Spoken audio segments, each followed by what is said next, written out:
کہ حضور کے ایک صحابی حضرت ربیعہ بن قعب رضی اللہ، اب حضور نے ان کی ڈیوٹی نہیں لگائی تھی، بعض ایسے عقیدت مند لوگ ہوتے ہیں کہ ان کی ڈیوٹی تو نہیں ہوتی لیکن از خود اپنے ذمے وہ ایک کام لے لیتے ہیں۔ ایسے ہی صحابہ کرام میں سے حضرت ربیعہ وہ خوش نصیب صحابی ہیں جنہوں نے از خود اپنی ڈیوٹی سمجھ لی کہ میں تہجد کے وقت حضور کے لیے وہ جو وضو کا پانی ہے، آپ کا وضو کا برتن جو ہے پوزا جسے کہتے ہیں، میں حضور کا وضو کا پانی بھرا کروں گا، وضو جب فرمائیں گے پانی پیش کروں گا، اور حضور کا مسواک جب وضو کے لیے سرکار ارادہ فرمائیں گے پانی بھی بھروں گا، حضور کا مسواک بھی پیش کروں گا، اور حضور کے لیے مصلی بھی بچھاؤں گا۔ یہ انہوں نے اپنی ذمہ داری از خود ڈیوٹی لے لی اور روزانہ اس ڈیوٹی کو سر انجام دیتے تھے، انتظار میں رہتے تھے۔ جیسے سرکار مدینہ منورہ میں ستون تہجد آج بھی زیارت گاہ ہے، اور جب آپ زیارتیں کرتے ہیں تو آپ کو بتاتا ہے زیارت کرانے والا یہ ستون تہجد ہے، یہاں حضور تہجد کی نماز پڑھا کرتے تھے۔ تو وہ حضرت ربیعہ مصلی بچھاتے، حضور کو مسواک پیش کرتے، وضو کا پانی بھرتے۔ اب ایک دن نبی کریم علیہ السلام اتنے خوش ہوئے کہ یہ میرا اتنا خیال رکھتا ہے، خدمت کرتا ہے کہ بالالتزام ڈیوٹی نبھا رہا ہے، بڑا مشکل کام ہے روزانہ کسی کی خدمت اس طرح سے سر انجام دینا۔ تو حضور اتنے خوش ہوئے نا، تو نبی کریم نے فرمایا ربیعہ تو نے ہماری اتنی خدمت کی ہے کہ ہمارا دل خوش ہو گیا، مانگ کیا مانگتا ہے۔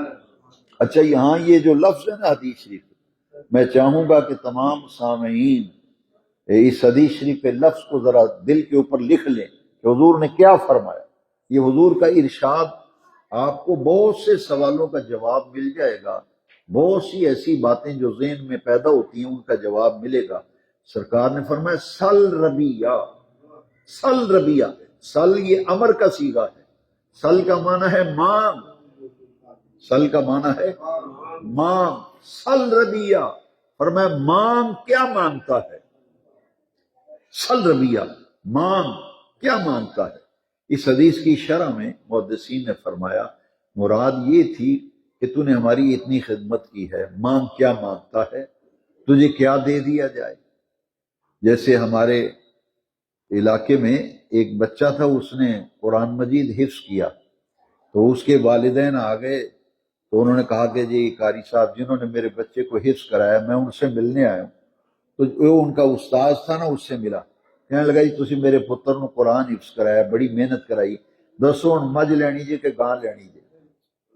میں تانوں راضی کرنا چاہنا، میرے بچے نو تسی منزل تے پہنچایا، جو تسی کہو گے، یا عمرہ کرا دینا کہندے ہو، مدینے پاک حاضری دے آؤ، گاں لینی جی مجھ لینی جی، کی لینا ہے۔ اب یہ آدمی کی اپنی پسند ہے، ہاں جی، کوئی کہے گا مجھے عمرہ کرا دو، چلو، کہتا کہ نہیں بھینس مجھے دے دیں، بچوں کے لیے دودھ کا انتظام ہو جائے گا۔ اب سرکار نے مطلقاً فرمایا نا، پابندی نہیں لگائی، فرمایا سل ربیعہ، مانگ کیا مانگتا ہے۔ اب بڑا مشکل تھا کہ مانگنے والا کیا انتخاب کرے، کون سی چیز مانگے کون سی نہ مانگے۔ قربان جائیں، مسلم شریف میں یہ سیاستہ میں حدیث پاک ہے، ایسے دل کی کلی کھل اٹھتی ہے، کلیجے میں ٹھنڈ بڑھتی ہے، دل کو سکون مل جاتا ہے۔ مانگنے والے نے پتہ کیا کہا، انہوں نے کہا اسالو کا مرافقتک فی الجنت۔ اچھا یہ ایک تو وہ حدیث کے لفظ ذرا ذہن میں رکھیں، سل ربیعہ، مانگ کیا مانگتا ہے، اور دوسرا مانگنے والا کہہ رہے اسالو کا، اسالو واحد متکلم کا صیغہ ہے، کاف ضمیر خطاب کی ہے، اس کا معنی یہ ہے میں آپ سے مانگتا ہوں، میں آپ سے۔ ابھی تک اس امت کو یہ نہیں پتہ چلا، بیسیں کرتے پھرتے ہیں کہ مانگنا چاہیے نہیں مانگنا چاہیے، نبی سے مانگنا چاہیے نہیں مانگنا چاہیے۔ بھی اللہ والو حدیث شریف بار بار پڑھو، بار بار پڑھو۔ فرمایا صحابی رسول کیا عرض کرتے ہیں، اسالو کا، حضور میں آپ سے مانگتا ہوں، میں آپ کے در کا سوالی ہوں، منگتا ہوں، بھکاری ہوں۔ اسالو کا کیا مانگا، مرافقتک، جنت میں آپ کا ساتھ مجھے مل جائے، جنت میں آپ کا پڑوس مل جائے۔ اسالو کا مرافقتک فی الجنہ، جنت میں جس جگہ پہ جس مقام پہ آپ تشریف فرما ہو مجھے آپ کے پڑوس میں جگہ مل جائے،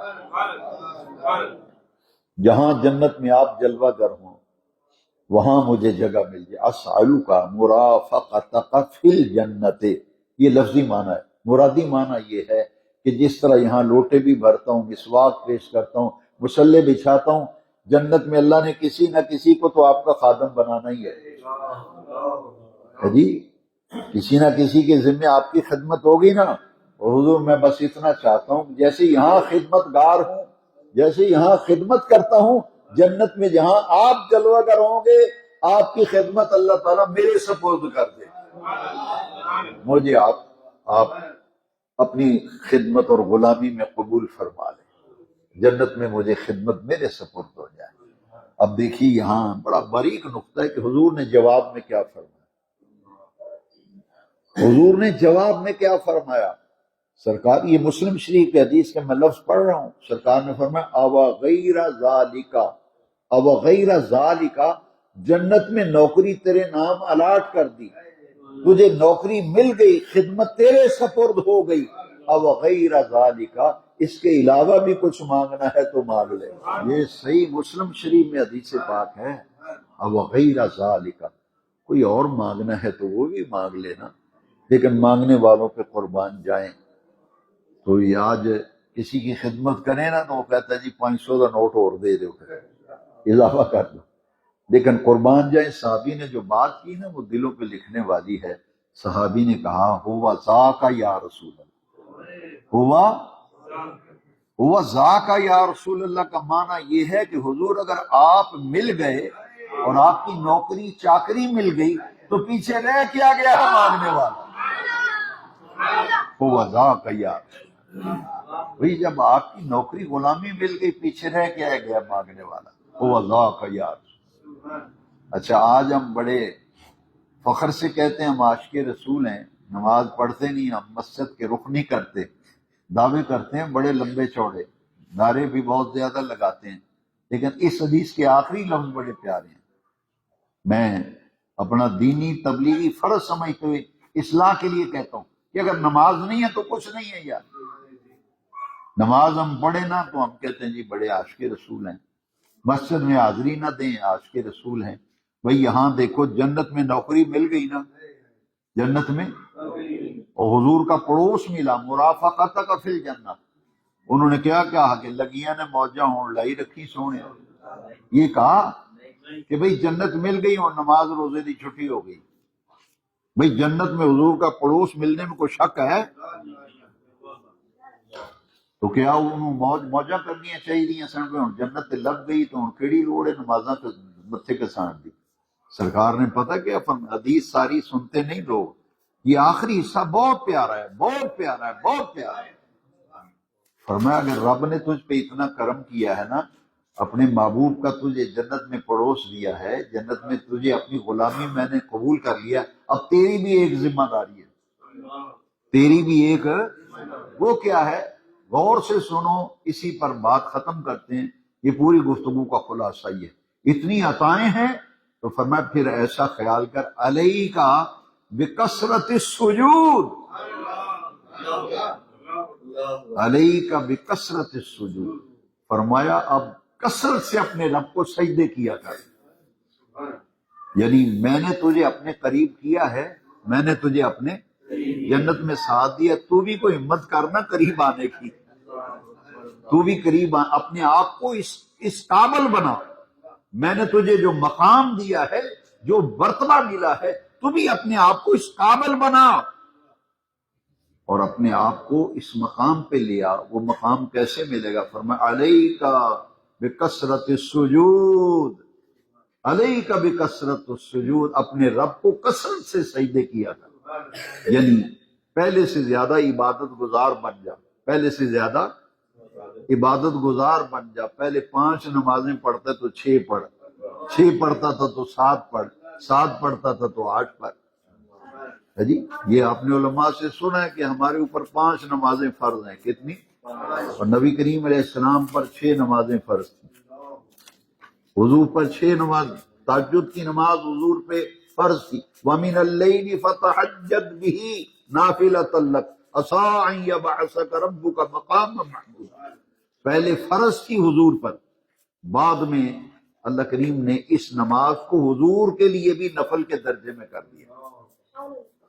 اللہ کریم فرمایا محبوب آپ کی مصروفیات ہیں، دن بھر غلاموں کے جھرمٹ میں آپ رہتے ہیں، راتوں کو جاگتے رہتے ہیں، آپ کے پاؤں مبارک متورم ہو جاتے ہیں، اس لیے محبوب ہم آپ پہ تخفیف کرتے ہیں۔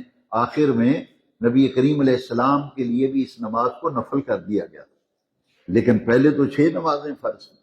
لہذا اگر دیکھیے نا اللہ کا کتنا، جس بندے کو اللہ کرم کرے نوازے تو اس کو چاہیے بھئی 5 وقت کی نماز تو پڑھو نا یار، اس کے بغیر تو گزارے ہی نہیں۔ 5 وقت کی نماز کے بغیر مسلمان کیسا جو نماز نہ پڑھے، ہے جی، کیسا مسلمان ہے جو مسلمان کی شان، مسلمان کی پہچان 5 وقت کی نماز ہے۔ اب جو 5 وقت کی نماز پڑھے، جیسے جیسے رب کا کرم ہوتا جائے جھکتا جائے، جیسے جیسے کرم ہو، جو درخت جو ہے جس پہ پھل نہیں ہوتا نا تو درخت اکڑا ہوا نظر آتا ہے، جیسے ہی اس پہ پھل لگتا ہے تو ٹہنیاں جھکنا شروع ہو جاتی ہیں، پھل لگے تو ٹہنیاں۔ تو اللہ کریم جب کسی کو پھل دیتا ہے، میوہ دیتا ہے، وہ کیا ہے؟ اپنی نعمت عطا کر، عزت دیتا ہے، آبرو دیتا ہے، مال دیتا ہے۔ 3 چیزیں تو بنیادی ضرورت ہے ہر آدمی، چوتھی ضرورت ہی کوئی نہیں۔ ہاں جی، یہ حدیث شریف ہے، حضرت عثمان غنی رضی اللہ عنہ راوی ہے اس حدیث کے۔ حضور فرمایا ہر آدمی کا صرف 3 چیزوں پر حق ہے، 3 چیزوں کا حق ہے، چوتھی چیز ہی کو نہیں۔ وہ 3 چیزیں کیا ہیں؟ فرمایا رہنے کے لیے مکان، رہنے کے لیے ایمان سے بتاؤ جو لوگ کرائے پہ کبھی اس مکان میں کبھی اس مکان میں سامان اٹھا کے خجل خوار ہوتے پھرتے ہیں، کسی کو مکان جھونپڑی مل جائے اپنا سر چھپانے کے لیے اس سے بڑی کوئی عطا ہے؟ وہ گھر بیٹھے بادشاہ جس کا اپنا مکان ہے۔ فرمایا ایک رہنے کے لیے مکان، دوسرا تن ڈھانپنے کے لیے لباس، تن ڈھانپنے کے لیے کپڑا، رہنے کے لیے مکان، چوتھا زندگی کی بقا کے لیے خورد و نوش، کھانا پینا روٹی، یہ خورد و نوش۔ اسی لیے کاروبار کرتے ہو، اسی لیے ملازمت کرتے ہو کہ خرچہ پانی چلے۔ یہ 3 چیزیں ہیں بنیادی۔ تو جس کو اللہ تعالی مکان اچھا دے دے، مکان رہنے کے لیے اچھی رہائش مل جائے تو یہ اللہ کا بہت بڑا کرم۔ کھانے کے لیے اللہ کے طرح طرح کی نعمتیں مل جائیں، اللہ کی بہت بڑی عطا۔ پہننے کے لیے اچھا لباس مل جائے، اللہ کی عطا ہے۔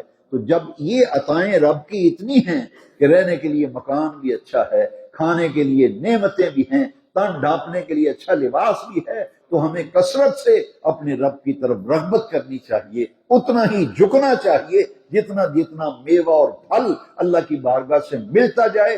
جیسے پھلدار درخت کی شاخیں جھکتی ہیں، اسی طرح بندہ مومن کو بھی اپنے رب کے سامنے جھکنا چاہیے، اور جیسے جیسے عطائیں ہوتی جائیں اسی طرح جھکتا چلا جائے۔